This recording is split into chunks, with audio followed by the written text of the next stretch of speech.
Well, good evening and welcome to the sixth night of the first ever digital reboot. We are so excited to have you join us. We love you guys, and from the comments and the Q&A, we feel like we're starting to really become your friends, and so grateful. So many of you have connected with us on social media. We've even been able to DM back and forth about some of your big questions, and it's just been such an honor to get to journey with you a little bit through the big and tough questions of life. We have just been praying so much for you by name and just excited for tonight. It's going to be amazing. I have a couple really quick announcements that I need you to know right from the start. First is that you only saw announcements for the first bunch of nights of reboot, but we have a bunch more that we are rolling out in the next couple weeks. And so tonight's talk is on Alone in a Crowd, and then next week, Vitale, she is literally one of my favorite speakers anywhere in the world, and she's going to be speaking to us about the reality of suffering. The first time I heard her speak, I actually just cried. She's such an incredible speaker. And my beloved friend and colleague here in Canada, Logan Gates, is going to speak to us the next week about freedom. And then we're going to have one more, and it'll be the final evening, and it will be nonstop Q&A with those very speakers. And then this Thursday, I know some of you already, Reboot is part of your Tuesday, Thursday routine, but this Thursday, there's a plot twist. There's not going to be a reboot this Thursday. The next reboot is next Tuesday. No, instead we have a whole other series. And so if you've registered for reboot, that's amazing, but you're going to have to also register for that other series. We love you so much for making it 100% free for you and everybody. It's an entirely free event. The president of RZIM Global is going to be the first speaker, and then some of our most senior voices on the team are going to be speaking in the following Thursdays. It's going to be the first evening is God and the Coronavirus, and I know that some of you heard Dr. Amy Orr Ewing's talk here at Reboot last week on that very similar theme, but this is going to be even more in depth and just absolutely stunning. I'm going to be there, even though I don't need to be there, but I'm signing up just like I hope you all will as well. It's going to be stunning. We're going to roll a poll. What is your favorite social media platform? So please, I'm going to fill it out myself. I'm going with TikTok. Let's go. Would love to hear what you guys have to say about that. We're going to be giving away not one, but 2 Amazon gift cards tonight. And so even right now, I hope that you are ready to type it in. Type it in. First, how many times has Canada hosted the Paralympics? I know a lot of us are missing sports right now, so we thought kind of on the mind. How many times has Canada hosted the Paralympics? That's the first question. So just type in the answer, and we'll announce the winner later this evening. The second question, we're giving out 2. The second question is, how many times has Canada hosted the Olympics? The Paralympics is one answer. The Olympics is another answer. And we're going to be giving out 2 gift cards tonight. Guys, the theme tonight, like every night, is no question off limits. We want to hear whatever your questions are. You have the greatest possibility of having your question asked if it's on topic, but we really mean no question off limits. So whatever your questions are, please put them in there, and we'll do our best to answer as many as we can tonight. And then in a few weeks, we're going to have another evening of questions. So even if your question doesn't get answered tonight, there's a good chance it will be asked another evening. As you know, if you've been here before, you can upvote questions. And again, the more votes a question gets, the greater likelihood of it being asked, though it's not a guarantee. So please ask questions and vote on other people's questions. Without any further ado, it is my privilege to introduce tonight's speaker. They sent me a bunch of facts about him, but he's my actual best friend. I'm not going to read the notes they sent to me. Here's a few things I want you to know. He's eminently qualified to speak to us this evening. He recently graduated from Oxford University in Oxford, and he also graduated from the Oxford Center for Christian Apologetics. He has spoken around the world. Even during this lockdown, he's spoken through Zoom to churches in New Zealand, another venue in India, and multiple times in England. This man is global, and he is the best friend I've ever had. He is actually the one who helped me convince me that I should actually ask out the girl that I was interested in, who is now my wife. So big thanks for that. And second, this past year, my wife and I experienced a death in our family. It was the darkest moments of our lives. And Alanzo and his wife, Khadijah, were there for us in the darkest moments and also in the brightest moments. He is an incredible man. And so tonight, as he speaks to us about loneliness, alone in a crowd, thinking deeply about loneliness, I think that there's no one better qualified to speak into this who really knows how to transcend the loneliness that so many of us know so well. Without any further ado, please give a warm digital welcome to my best friend, Alanzo Julian. Oh, well, you can't even pay for an intro like that. Thank you so much, Daniel. Hello, everyone. My name is Alanzo Julian Paul, and it is such an honor and delight to be with you this evening. This is my favorite part of the week, and I'm so pumped to be here. Unfortunately, we're not in person, but here, I'll take it. And I'm so pumped to share with you, and so pumped to hear from you, to hear your questions. So make sure that you're submitting them on the side. If you need a clarification, you have an objection, you have a question, I'm so happy that you're here, and I'd be happy to respond. So without any further ado, we're going to be thinking about loneliness, and it's entitled Alone in a Crowd, Thinking Deeply About Loneliness. And let me just say this initial sort of disclaimer that I'm not a medical professional. I'm not a psychologist or psychiatrist or any of these sorts of things.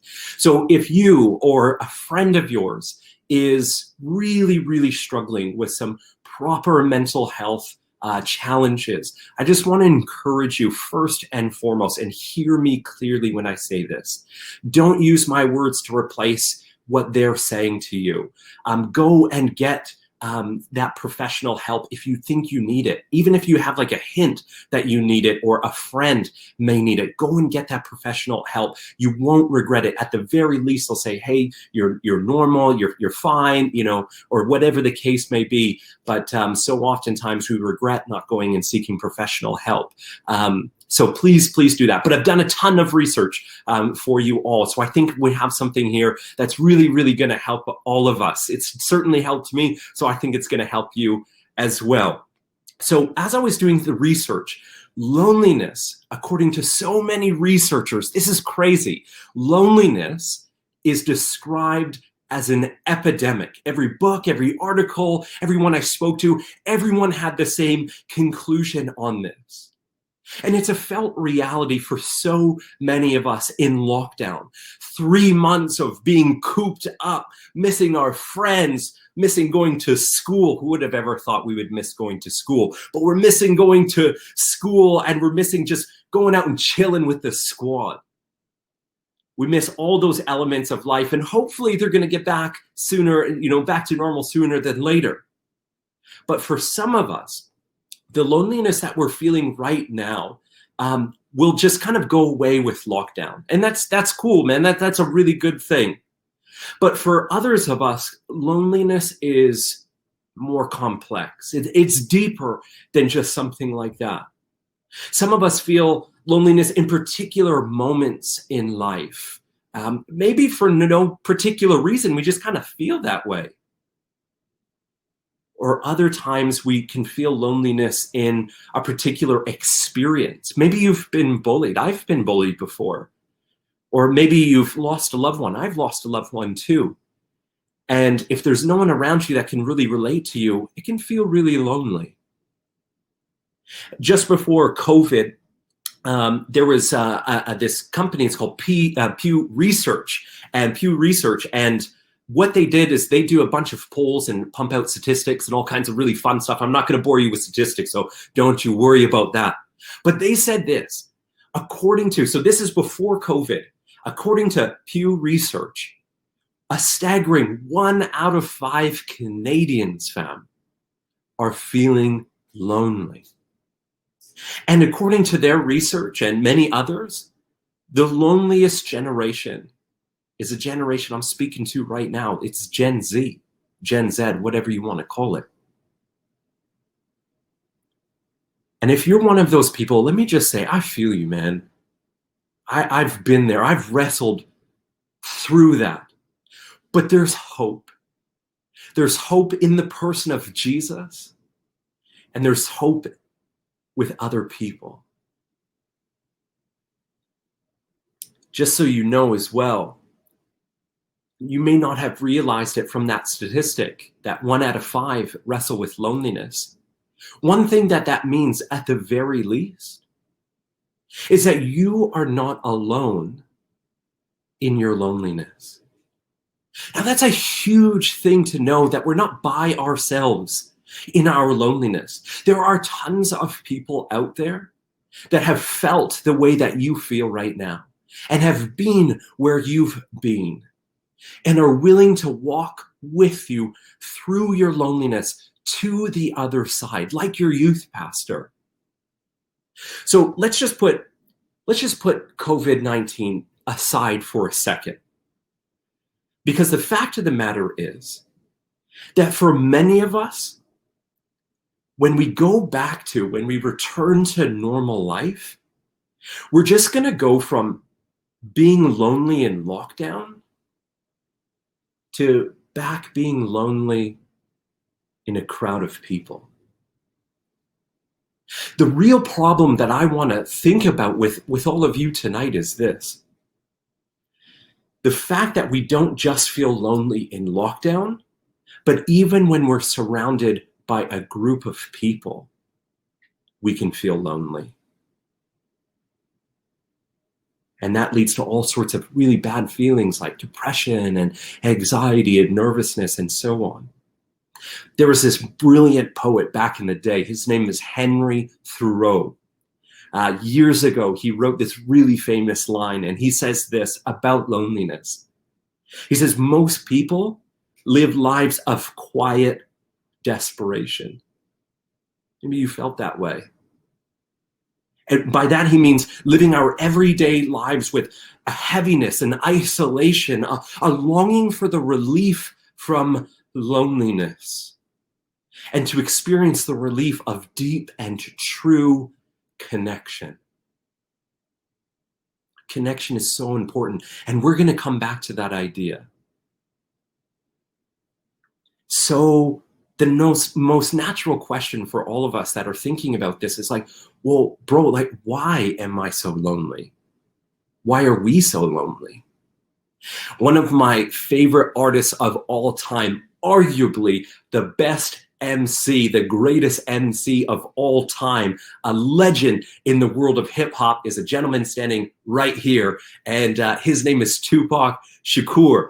And in one of his songs that I think is brilliantly written, he honestly describes his own struggles with loneliness in this way, and I think this is profound. He says this: so much pressure in this life of mine that I even cry at times.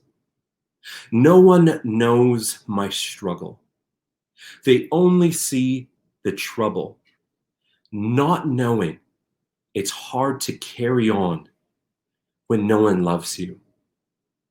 This is an absolutely brilliant analysis of the feeling of loneliness. He's saying that people only know and see a surface level of who I am, but don't really know me. They may know and love Tupac the star, but they don't know and love Tupac the person. And people can heart emoji us all day long, but if they don't really know who we are, then true connection is absent and a sense of loneliness is present. And is that not exactly what happens on our social media accounts every single day? We spend these enormous amounts of time on them, and we get to know the highlight reels of our friends and our family and people that we look up to, and we reveal our highlight reels and only allow people to see what we want them to see, and all the while living with this desperate sense of loneliness because nobody knows who I really am. As Finn says to Rey in the newest Star Wars movie, Finn says, "I know you, Rey, And she replies, "People keep telling me they know me, but I'm afraid that no one does." Loneliness in a crowd is the loneliest place in the world. I want to tell you a story. It's found in the gospel, and a gospel is the biography of Jesus, and it's found in the gospel according to John in chapter 4. And just picture this with me. Maybe take a sip of your tea if you're watching tea, or maybe a sip of your Gatorade or your soda, whatever you're sipping on. And just picture this with me. And it comes from John chapter 4. It's a story of a lonely woman at a well. She's a Samaritan woman. She's a woman that's tried marriage 5 times, and it's sadly ended each and every time. Anyone that knows or has experienced a breakup firsthand knows how difficult and lonely that experience can be. And she has 5. She's likely poor, she's likely hurting, and she's likely feeling like she's broken. And she's a woman that has, as a result of these ended marriages, is a woman that has literally been outcasted from her community, from her friends, from her family, from everyone that she holds dear to her heart. She lives in utter shame because of the rejection she has experienced for years.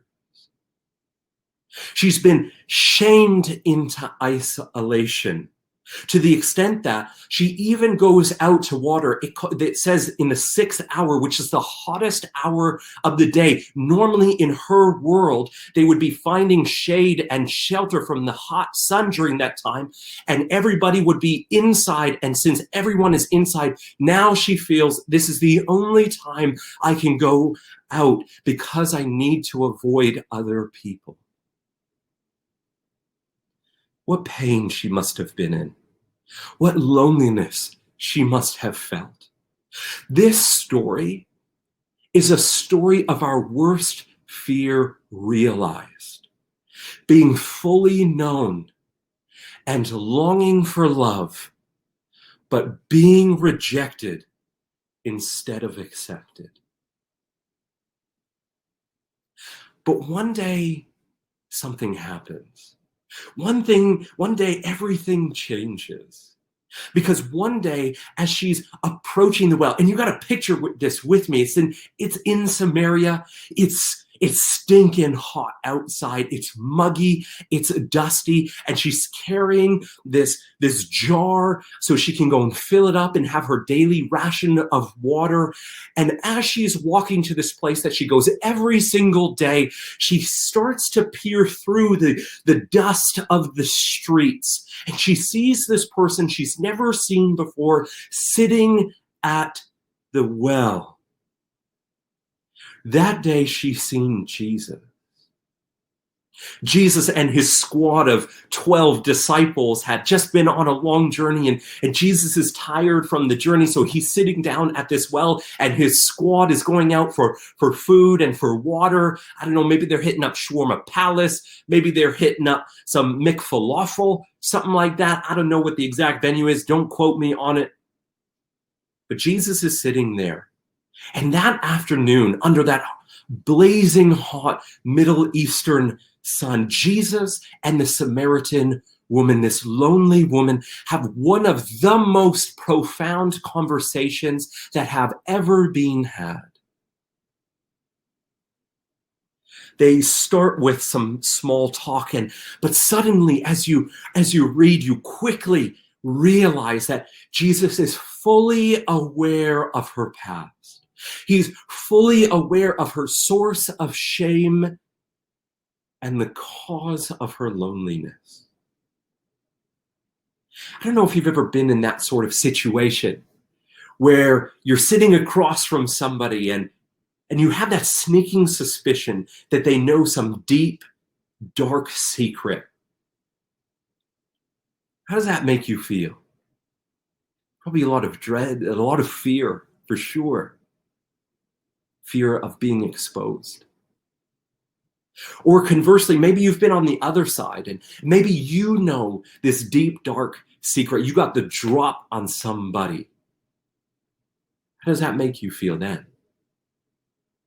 Well, in that circumstances, you actually feel quite powerful, don't you?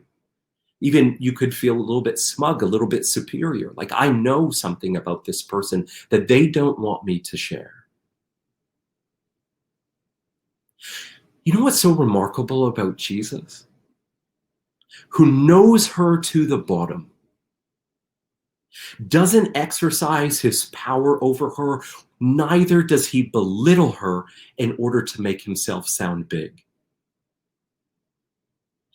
Do you know there's this one scripture in the New Testament that tells you exactly, it's actually the only time where Jesus says exactly what's on the inside of his heart. And it's in Matthew 11. It's a really famous scripture. It's at verses 28 and 29. But he says, I am gentle and humble in heart.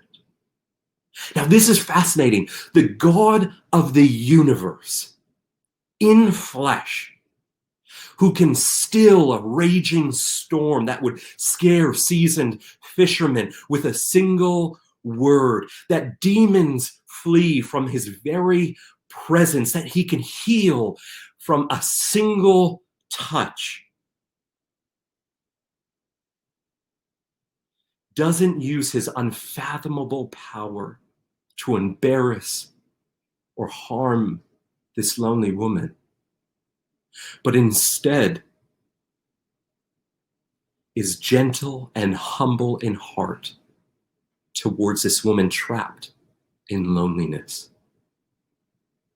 And to this woman at the well, in fear of the fact that he might really know who I am, and he does know who she is to the bottom, and in her complete loneliness, no friends, no family around, completely alone in this state, it's there that Jesus gently enters into her life. It is in her loneliness that Jesus enters into her life. And he doesn't give her some ethical system or some moral principles to live by. He gives her a person. He gives her himself. Jesus Christ, in the midst of our deepest sense of loneliness right now, offers you and me eternal connection and relationship with him, real connection that our hearts long for. Your Creator loves you. He knows your entire life's browser history and all of its cookies.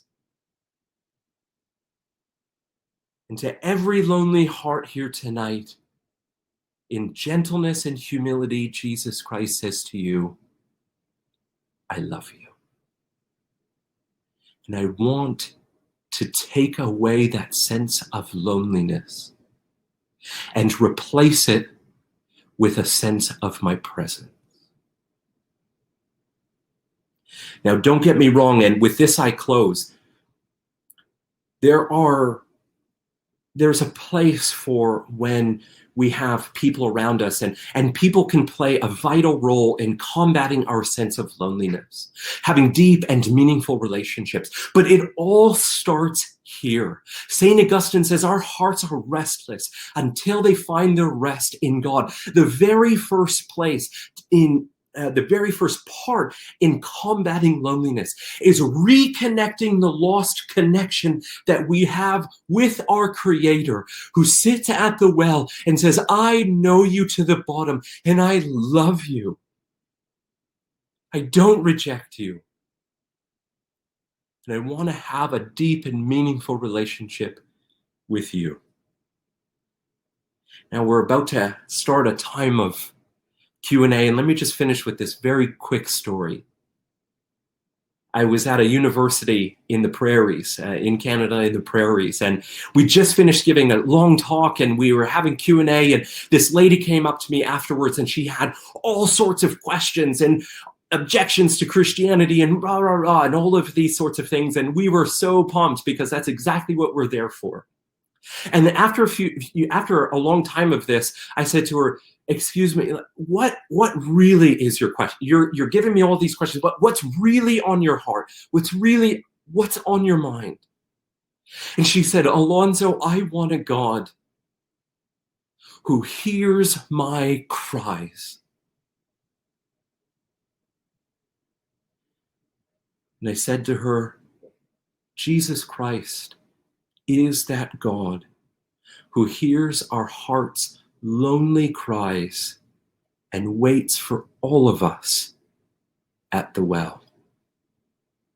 Thank you so much for giving me a hearing. I so apologize for going over time, but hey, we love you guys so much, and we're so excited that you're here. Now, without any further ado, I'm going to welcome back Daniel back onto the stage, and we're going to enter straight up into a time of Q&A. Thank you so much, Alonzo. And Alonzo, it is such a gift to hear you. Every time I hear you speak, you're such a blessing, so engaging, and speak right to our heart. So on behalf of everybody tuning in from all over the world tonight, thanks, man. Let's jump right into questions. We want to get through as many questions as we can. Also, I know some of you are wondering, where is my Amazon gift card? We're going to be announcing the winners later this evening, as well as one more way that you can win an Amazon gift card this week. So stay tuned. But the first question comes from Sadie Page. This is the most upvoted question we have tonight, and it is a good one, as they all are. Are we essentially going through life alone? People move, change, and are continually making/losing friends. Are we essentially going through life alone? What was her name again, Daniel? Sadie. Sadie, wow, what a great question. Are we essentially going through life alone? Absolutely brilliant. I don't think we have to, but I think some people choose to. You don't have to go through life with people. And you know what? There's a little bit of a stigma around loneliness. Sometimes loneliness can be a needed thing. Sometimes it's really great to get by yourself, spend time with God, spend time with prayer, spend time with yourself, doing some self-discovery, and really recharging our batteries. Even an extrovert like me needs to recharge their batteries. And if you want to find out what sort of personality type you have, a really helpful tool to use is the Myers-Briggs program. And this can help you to figure out more about yourself. And that's really a critical key to combating loneliness. What type of person am I? What sort of predispositions do I have? But I agree with you, Sadie, that it seems like life has people coming into it and people going out of it. And I think that's true. That is the way life is. And as you get older, the people that stick with you throughout the entire duration of your life just seems to come down. Like from high school, I don't really talk to too many people from high school, but when I was in high school, man, that was my world. Those were my boys, man. And I thought I would always do life with them, but eventually they moved on and had families and careers and moved on, etc. And those sorts of things. So I think what I really want to say to you is cherish the people that are in your life now and cherish the time that we have with them. But you know what? We all, I think, want a friend that's willing to go with us from beginning to end. And you know what? In the person of Jesus Christ, we have such a friend. In the Gospel of John, he says, I no longer call you servants, I call you friends. Jesus Christ not only wants to be your God and your Lord and your Savior and all of these things, he wants to be your friend. He knows you like no one else does. He can encourage and love you like no one else can, and he will be with you in every single detail of your life. He changed my life. He can change yours as well. Thank you so much, Sadie, for that meaningful question. Thank you so much, Zoe and Sadie. Such a good question. As Alonzo was speaking, something that kind of sparked in my mind is that I know that for a lot of people, and definitely myself, one of the things that make us end up living life with a lot of people kind of going from life, Sadie, you mentioned people coming and going, is that sometimes there'll be something in life that maybe I haven't talked to someone for a bit of time and I feel guilty about that. Or maybe there's just a little something that I just feel a little bit like I've disappointed someone. I don't know if you're like this, but for me, I end up kind of shying away just a little bit. Or sometimes, at least for me, I think like, oh, maybe I should write to them a really heartfelt note. But I don't, life's busy, I don't do that. And the more time goes by, it just kind of snowballs, it gets bigger as I start thinking, okay, like maybe I was gonna shoot them a quick apology. Maybe now I really just write them a handwritten letter. I don't even know where you find stamps these days. It's the 21st century, so I don't do that. And the more that time goes by, like my expectation for how to reconcile gets bigger, and eventually you just find yourself really far away. Guys, I really believe that this applies to at least somebody tonight, that there's friendships that you have let kind of just get more and more apart that are actually precious friendships. Friends that are going to help you live life as it was made to be lived. I just want to encourage us all, even you, Zoe, and myself tonight, to take a minute right now and think, is there a friend that we need to actually just like reach out to tonight? To not try to do some big letter, just shoot them a quick message. Hey, I missed you. If you need to say I'm sorry, just think about that. There might be a really precious friendship that we have let go of that we actually should go reconcile with, or even just kind of reconnect with. Yeah. Ariel, the next question is from Ariel. She asks a question on behalf of so many. Is it wrong to keep up a mask because that is what everyone thinks you are? Also, how do you stop? How do you take off the mask? Oh, so wow. Ariel, you know, I think, because I've been on a few of these events and these reboot events, and Ariel, I think I've seen ask a number of questions. I think I've actually asked some of her questions to people like Vince. So Ariel, big shout out. We love you over here. You always ask such brilliant questions. We're so happy that you're with us. I think that that's a really, really important question. Here's the problem with masks. And you see this all of the time. We either do it intentionally or subconsciously, or mirroring behaviors, because we see this simple formula of this mask equals the reward of connection. And I think that, and I had a conversation with a child psychologist, her name is Dr. Caroline Westwood, and she says that we are hardwired for connection. It's literally within our DNA. And theologically speaking, it makes sense as well, because we serve a God that's in relationship and longs for relationship. So we get this desire from both the theological side as well as the psychological side. And the problem is with the masks is that people, if I present this mask like, yo, I'm funny or something, I'm goofy or whatever, that's not really me, but I see that this has the reward of connection. What happens is that people begin to fall in love with the mask rather than me. Now, this just makes the situation of loneliness worse, because still no one is loving and knowing me. They like the mask. And this is a really hard thing to do. And I'm so glad that you asked the follow-up question of like, how do I take off the mask? And I think that there's like two primary ways. It's not limited to these two, but here's two that I've done in my own life, because I've had masks. I'm going to keep it 100 with you, Ariel. Is I've put up these masks, and sometimes they've been for years. And I didn't even know who I was apart from this mask. And it was when I found the person of Jesus Christ, and over a period of time of being mentored in community, in the community of faith, and really people helping me identify some of these masks and identity issues and so on, that the love of Christ and the acceptance of Christ and his body, the church, helped me to realize who I truly was, and made me comfortable enough and confident enough to begin taking off layers of the mask. This doesn't happen overnight. This is like deep surgery things.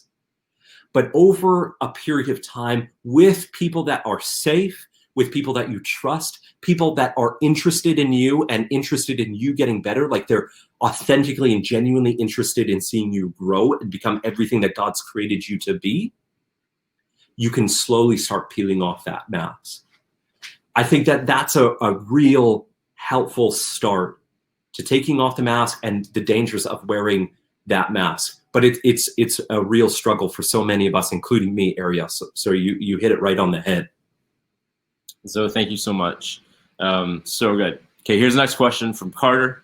And he asks, can we ask God to not be lonely, or do we have to find it ourselves? Maybe I'll take the first crack of this, Zoe, if you want to add anything, and we'll go to the next question afterward. Carter, such a good question. As we're getting ready for tonight, I had a memory from when, like a long time ago. I was probably like, I don't know, maybe 10 years old. I remember telling my mom that I felt so lonely. And I remember complaining, like, Mom, I have no friends. And I remember my mom encouraging me, like, Daniel, like, God cares about you. And so Carter and everybody tuning in, I just want to kind of echo my mom and just say, like, God cares about you. And she said, bring your sad things to God. So I prayed, God, I want friends. And God answered that prayer. I think it took a lot longer than I was hoping. But it's, there's a joke. I recently moved from Ottawa, and there's a joke, like, if pretty much I was friends with the whole city of Ottawa, it's city of a million. Literally true stuff. Like, God answered that prayer more than I could handle. And I don't know if he'll do that in the same way for everyone. And in a sense, like, tons of friends isn't necessarily better than a small set of friends.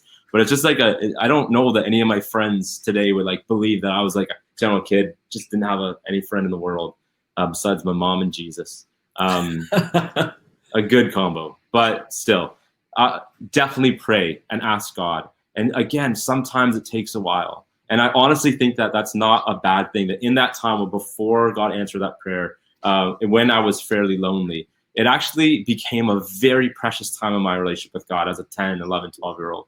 Because I was going to God and saying, God, like, I want to go hang with people. I don't got people. And so I would honestly just bring up my Bible and I'd spend time in the Bible. And it's the time I even miss today. And so I don't want you to miss the moment that some of you might be in right now, where it's actually an opportunity to really like have some solid quality one-on-one time with God in a way that as life picks up and you start having your life more crowded with amazing friends, that you might actually miss that time. Don't miss the moment. But your question was, should we pray or do we find it ourselves? And I really think that as we read through the Bible, you'll notice that God calls us always on all things to be able to pray about it and look to see if there's action we can take. That we pray and we see what we can do.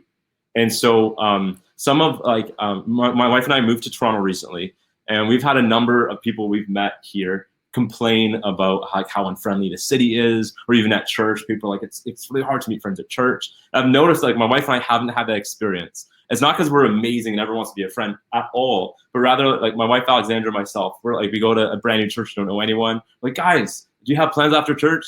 This is back when we used to meet in person, guys, if you can remember. And so we'd be like, yo, like, come to our house, like, come up to our house after lunch. Let us host after church. Let us host you. We're like, guys, let's go grab bubble tea or whatever it was. And like, just by like inviting people into our lives, guys, sometimes people say no, and it is embarrassing and it hurts. But like, they already weren't hanging out with me. So if they say no, like, they're still not hanging out with me. I didn't really lose anything besides my dignity. No, I didn't lose anything.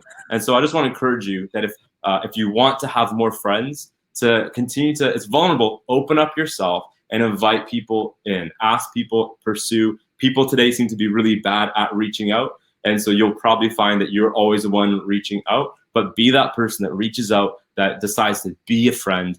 And a last tip on what we can do to really cultivate friends is to really like ask meaningful conversations. I find a lot of people or ask meaningful questions. A lot of people like crave something more than just the surface level combos. And so if you're someone that takes an interest in people and asks them questions about them and how they're doing and what their dreams are and maybe even what their fears are, and as you take an interest in others, you'll find that there ends up being a sweet path toward meaningful friendship.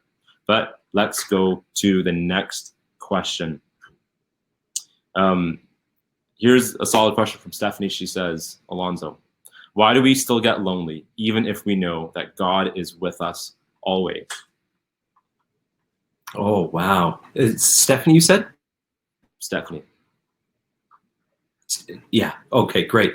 Wow, Stephanie, such a brilliant question, and something that I've thought about quite a bit. And I kind of thought that this question actually might come up, that even though we have God in our lives, we can still feel very lonely. I think this comes down to a few different things. See, the thing is with loneliness, that there can be, like, without sitting down with you, there can be so many contributing factors. Just like in a very like practical sense, a sense of loneliness can be a result of things like being off of your routine. It can be a result of poor eating. It can be a result of, I've experienced something and I don't have anyone to relate it to. So like, for example, I lost my brother to cancer about 15 months ago. And I still feel quite lonely in that particular experience, because I don't know a lot of people, fortunately, that have lost their brother to cancer. And then there's this loneliness component to that experience. And then other times I feel like, for some unexplainable reason, we will go through this season of loneliness. It can be a few weeks or a few months, maybe it's a year, I don't know, maybe it's just a day or a couple of hours. So I think that this is first recognizing that there's so many things that could be potentially going on will help take you a step in the right direction. But here's my encouragement to you, Stephanie, is in this time of loneliness that you feel like you have God in your life, and I'm going to assume, Stephanie, that you have a good, group of friends around you. At least you're Zooming once in a while. Maybe you're at home with your parents and stuff. That take this opportunity to take Jesus up on his claims that I no longer call you servants, I call you friend. Or Paul writing in the into the epistle to the Romans, where it says that your spirit bears witness with our spirit, God, that we are the children of God, that we have this special connection with God. And so I think that this season of loneliness can actually be an opportunity to deepen your walk with him.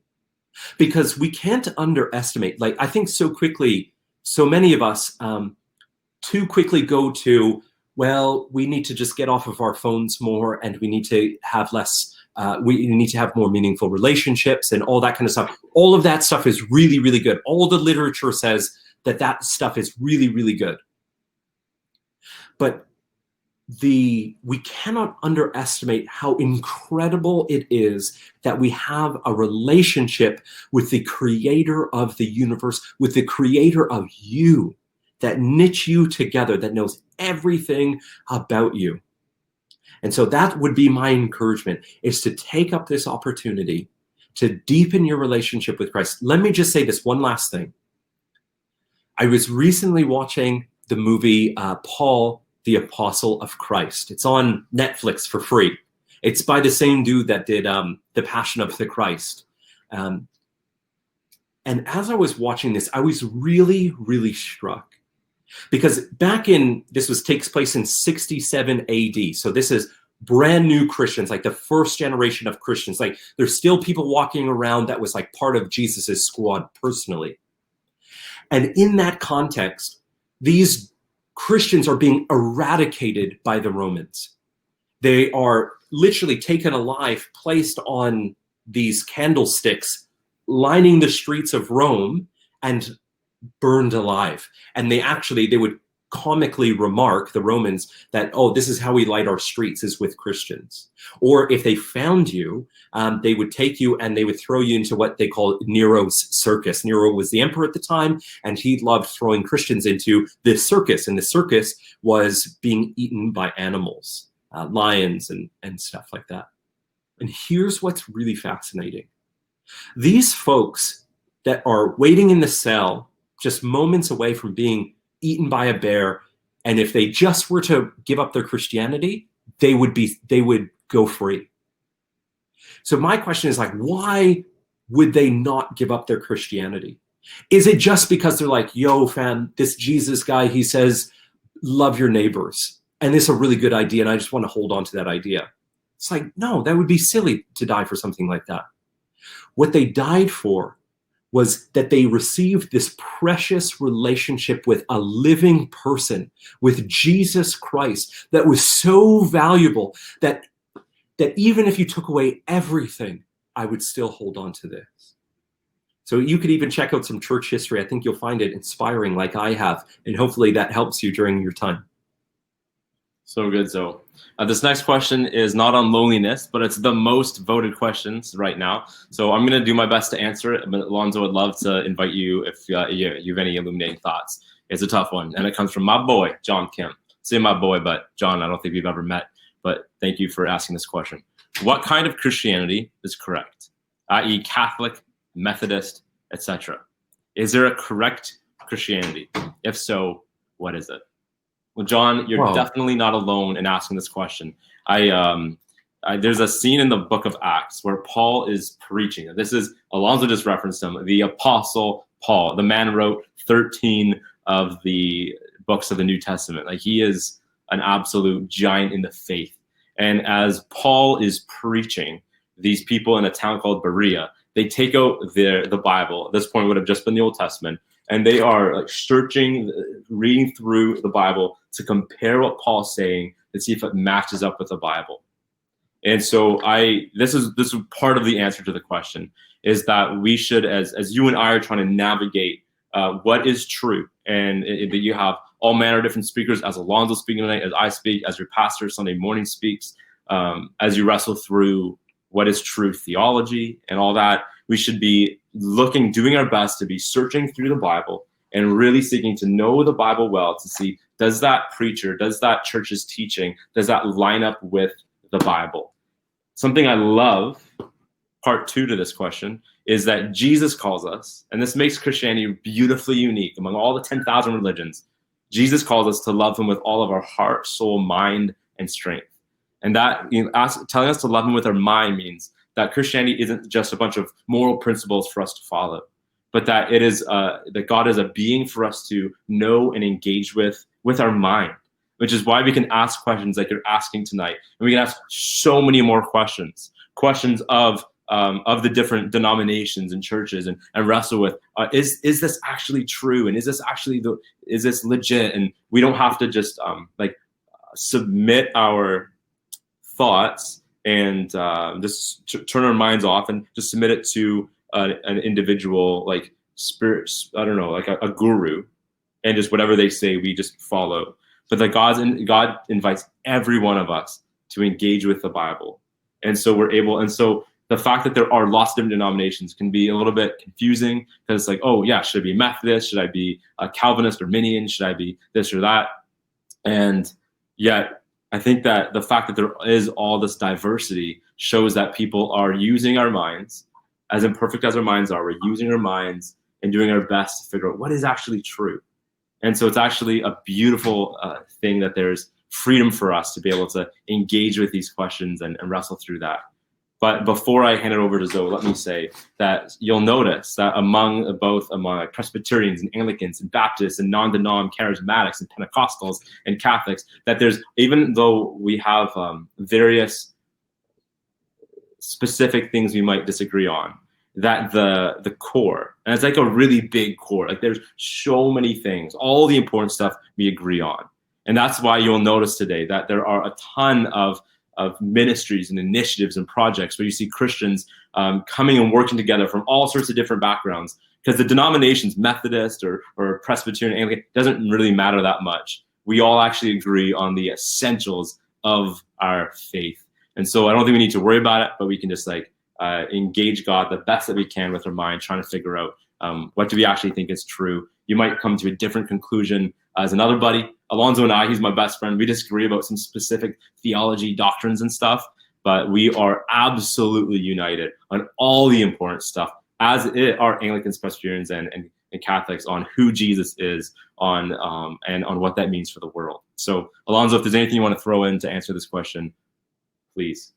Yeah, just a helpful tip from my experience interacting with different denominations. I really try to sit down and listen to not only what they believe, but why they believe it. Like Daniel said, always measuring it by the word of God, which is the eternally true standard, but also trying to really hear other people's perspectives. What can I learn? What can I just glean? What can I get from this person that I might be missing in my own walk, and just sharpening up what I believe and what I think. So yeah, and always trying to see the person as a brother, as somebody that Christ died for, and having those intelligent and necessary discussions. So, but Daniel, you did perfect, man. Oh, thanks, man. Okay, we are getting close to the end of our time, but there's still some precious things. We're going to announce the winners for the gift cards. We have a few more questions. It's going to depend a little bit on how long our answers are to the next question, because this is a really a personal question. It's a really important question. I'm going to ask another question from Ariel, but I think that there are a lot of people who can relate. And so, Alonzo, I'll give you the first crack at it, and then if you want me to add anything, I can. But it's a pretty long question. So this comes from our dear, beloved Ariel. I've been labeled and diagnosed with autism, dyslexia, and dyscalculia. What do I do with that? How do I use those labels for God's good and not let them stop me? How do I accept them without them dragging me down? Oh, wow. Yeah, I can read it again if you want. What a great question. Can you read that second bit again? Mm-hmm. So how do I use these labels for God's good and not let them stop me? How do I accept them without them dragging me down? Wow, that's incredibly powerful. Thank you so much, Ariel.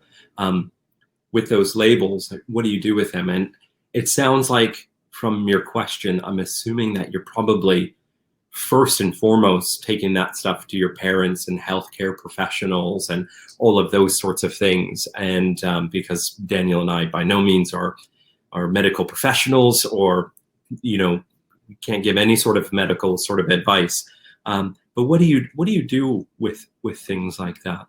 I think what we try to do with them, and I get this from both some of my heroes from the church, from church history, as well as people in my own life and from my own experience, is that we try our best to glorify God in those things. So Paul, man, this guy, if you haven't read the New Testament, I'm not sure if you have or not, Ariel, but you need to read about Paul. Paul was one of these dudes that just always was getting beat up and thrown in jail. This poor guy just had it so rough. But he had this unshakable, undamageable joy on the inside that he received from God, which is available to all of us. And what he says in one of his letters, I believe it's 2 Corinthians chapter 12, I could be wrong, where he says that God's strength is perfected in my weakness. See, the world, I think, views our weaknesses as something against us, that the cards have been stacked against you, and this is just your hand and you kind of have to play it. But I don't think God sees it that way. I don't think God put sicknesses or anything like that on any of us. But I think that God views our weakness as an opportunity to show the world how full of grace and compassion and strength and love he actually is.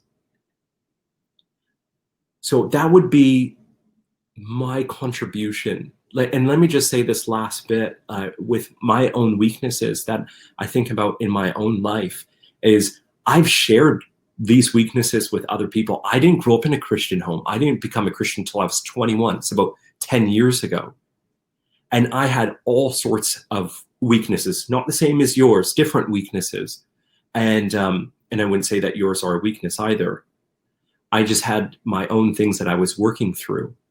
And God used those in my life to help make his name famous.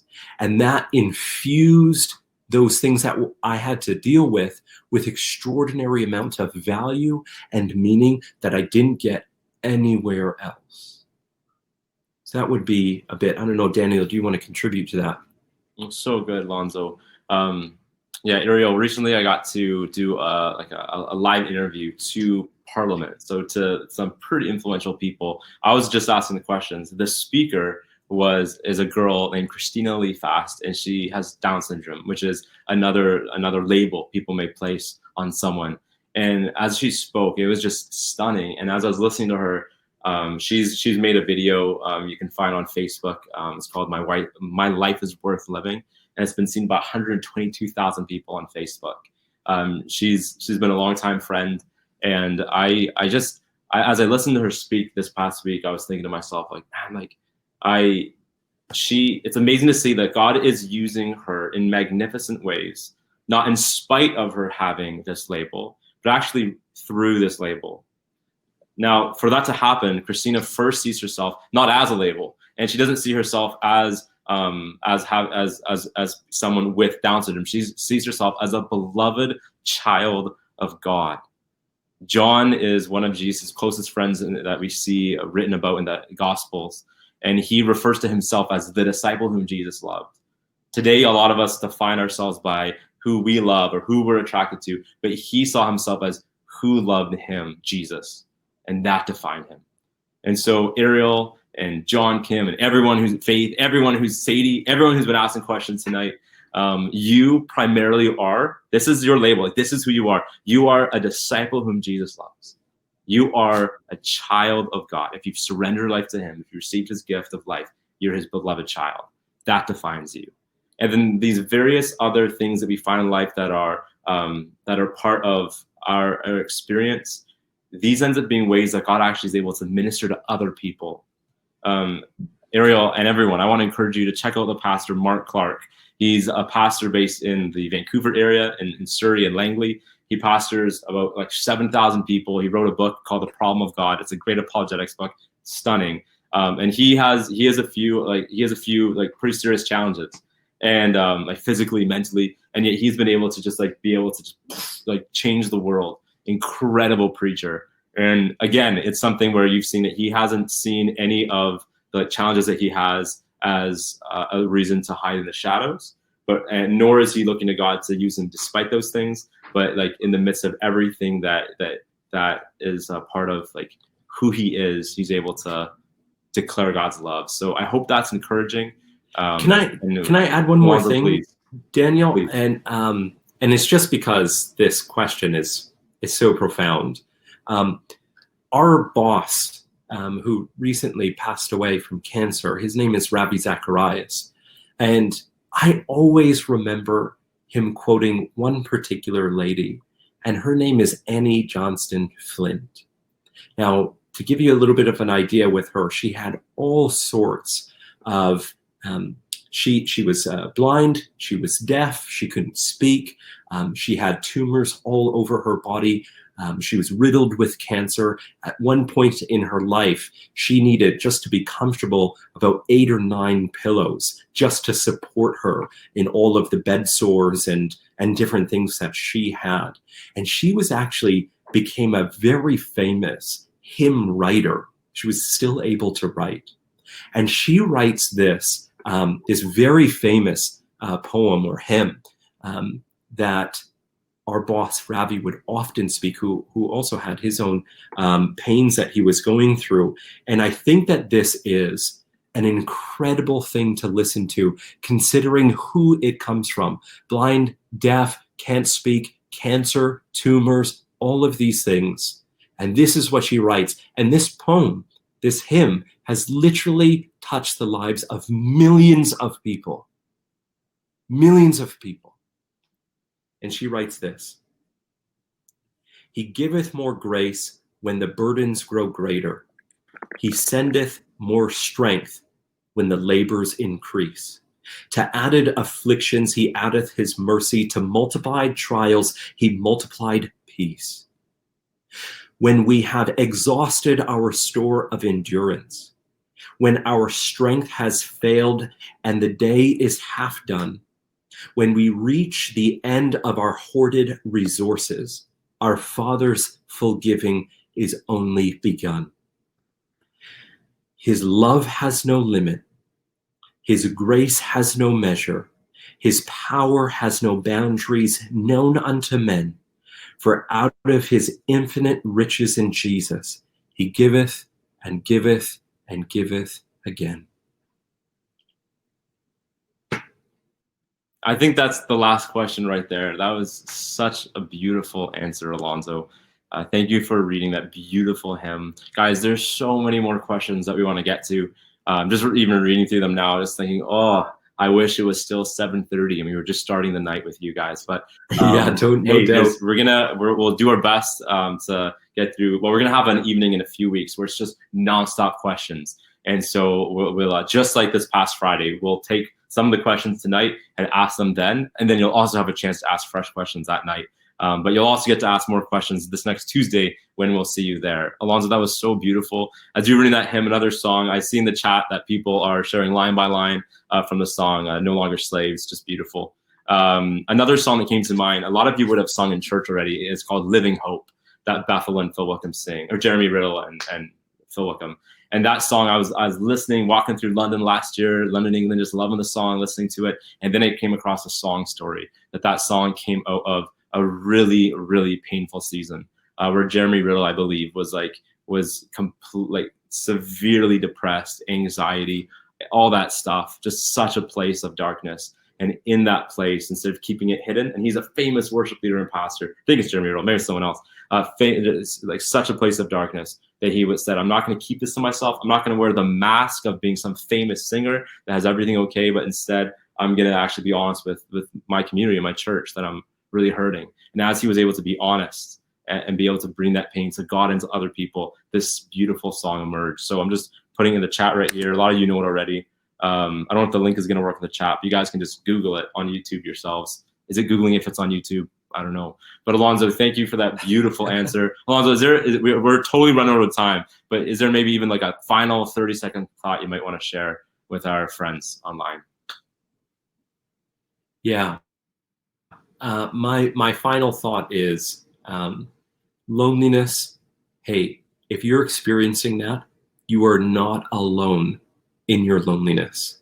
Not only are there people willing to walk with you and they've experienced what you've experienced, but you're not alone because there's so many of us that have felt that way. But you're also not alone because there is a living God, Jesus, who wants to come into your life for you to know him and experience real connection, the connection that you were created for. And he knows you to the bottom. He knows your browser history of life. And he loves you and accepts you. And if he went all the way to the cross in order to forgive us of our sins and mistakes, and to show us how far he's willing to go in order to demonstrate his love, then this Jesus is someone you can trust with your pain and with your hurt and with your loneliness. He wants to come into your life. If you go home tonight, or you're probably at home tonight, but if you go to your bedroom and you say, Lord Jesus, I want to know you, come into my life, then he will honor a prayer like that. So thank you so much for giving me a hearing. I love you guys so, so much. God bless you. And thanks for rocking up with us. Appreciate you guys. Thanks so much. So guys, don't leave yet. We have more announcements of winners of gift cards and one more way you can win a gift card. So stay with me just a couple more moments and then we'll have to say goodnight. So first, we're going to go with, we'll announce two Amazon gift card winners right now. And the answer is, let's see, let's pull them up right here. Delay, don't go. I have it somewhere texted to me. The winners tonight is Karina B. I believe that you won like the first or second night, Karina. So congratulations. You won an Amazon gift card. And the second one is Leah Linderman. Leah Lindemann, a great name if I ever heard one. You both are winners, and there's still one more way to win a gift card, so stay with me. A few more things. Guys, we love connecting with you, and the party doesn't have to stop. So a place that you can connect with us as a team is RZIM Canada. That's our handle for Instagram, for Twitter, YouTube, Facebook, all the stuff. We'll love to connect with you there. Another one, I believe we have a slide for the speakers. You can find Alonzo, Julian, Paul, or myself. I'm on TikTok, Instagram, Facebook. He's on Facebook and Instagram. If you follow us within the next 24 hours, we'll follow back. Not because they're trying to do a deal, but just if it's in like 36 hours, how do we know you're legit a reboot person? Follow us and we'll follow you back. We would love to connect with you and be able to keep wrestling through the deep stuff. Speaking of deep stuff, guys, tonight we were honored to get your questions, but some of you are like, I got answers. I want to share not just the lines to lyrics, I got answers. Well, you can share your answers and ask more questions and just go a lot deeper into all of this at RZIM Connect. This is our online community as a global team, and we would love to see you there. So go to RZIM Connect. Just Google that. The next one is that we have a special digital class for you. It's like a master class. You all see those YouTube ads. It's like a master class, but for apologetics, for wrestling through the big questions of life. And so we're offering a 20% discount for anyone who signs up from Reboot. So please check that out. 20% off. That, you got to do it. The next is that we have said it before tonight, and we'll say it again. We love you, and we are praying for you, and we'd love to pray specifically for any requests you have. So please email us at prayer@rzim.ca, prayer@rzim.ca. We would love to be able to, we'd be honored to be able to be praying with you, whether it's, sharing in your pain or in your praise. We'd love to see you be able to connect even deeper with God. Guys, the party doesn't stop even when we sign out in a minute. We have the Reboot series continuing. You'll see the talks listed right there. That's next Tuesday, and then the next Tuesday, and I think live Q&A is a Thursday. You can look it up yourself. That's July 3rd is the live Q&A night. Hope to see you there. Guys, take a minute tonight and text your friends, message your friends, slide them a DM, and get them out, because there are some good talks coming that can minister to your friends' lives. So do it up. Next, we have the coronavirus series, and that is we're going to be having, even as coronavirus kind of melts away and we're beginning to start being able to re-enter the world, we're all left with lots of huge questions. And so we're doing a series starting this Thursday. The president of RZIM, he's one of our most global speakers, Michael Ramsden, along with Dr. Vince Vitale. You met him last week. Vince, you'll see him next week. Max, all the way from East Asia and more, are going to be coming in and speaking. We want you to be able to be with us online, so don't miss that. Finally, the very next Reboot is next Tuesday, and it's going to be one of my absolute favorite speakers, Joe Vitale, Dr. Joe Vitale, speaking on Does God Even Care About My Suffering? Incredible. I promised you that there would be one more way to win a Amazon gift card. That's right. If you tag us, if you tag RZIM Canada in an Insta post on Facebook, on Twitter, if you are able to tag us this week, do a post about Reboot or whatever it might be, then we're going to enter your name into a draw, and someone is going to win yet another Amazon gift card. We just want to be able to bless up and bless you with that. So guys, thank you so much for being here tonight. Thanks for staying with us even overtime, asking vulnerable questions. We love you, and we look forward to seeing you this Thursday at the coronavirus series, and then next Tuesday with the very next Reboot.